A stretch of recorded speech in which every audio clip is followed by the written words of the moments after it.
figured out a way to get my camera around my head without using my GoPro, which I forgot at home. I just wanted to share some of my shop time, showing from my eyes, my viewpoint, how I work on my jewelry items. This came from a round disc. I would get them like that from my smelting company. And then I take a design as requested by a customer and I'll sketch it out. As you can see, I have grid lines just so I keep it as balanced as possible. And I want to inform you about translating or transferring a design into the metal and then hand engraving it. So when I use my carving system, it looks like that. So the block is made of wood, and this one I made this back in 1980, and it has held on to a lot of different pieces of jewelry, like thousands of pieces. So it's been a very busy, helpful tool.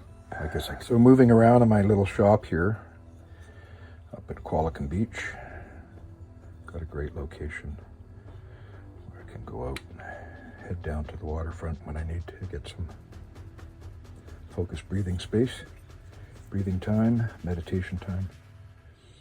So this piece, when I'm ready for it, ready to start engraving it, will go on this block and then on this block, which is called an engraver's block.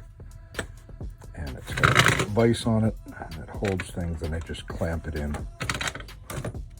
Any of you interested in getting into this kind of craft or art form, you will need these things. You'll need these tools and lots of others.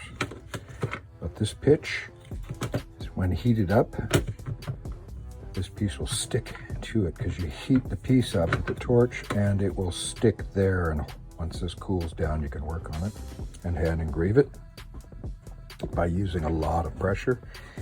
And the air-powered tool helps to do the deeper cuts and the deeper outlines, and you can do a lot of deep cutting work with the engraving tools.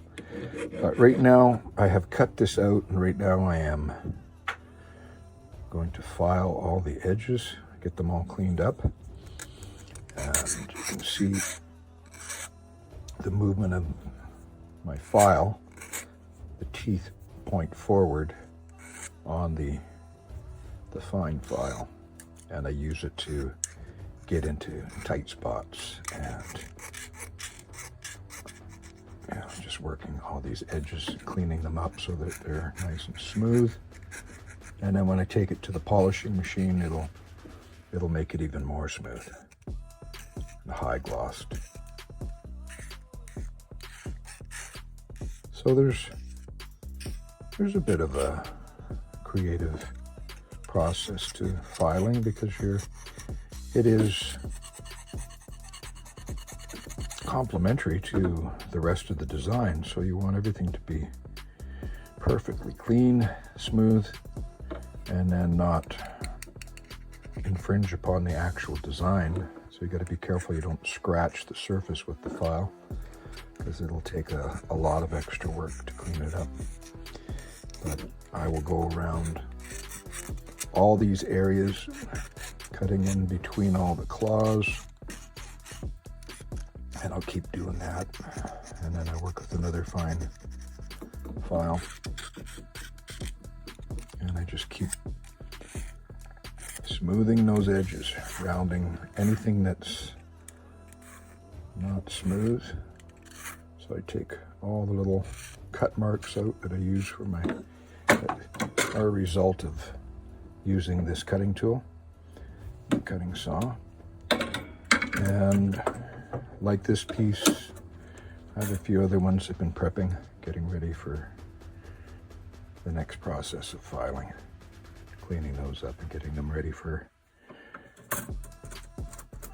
smoothing out and for their carving process. This is my priority right now.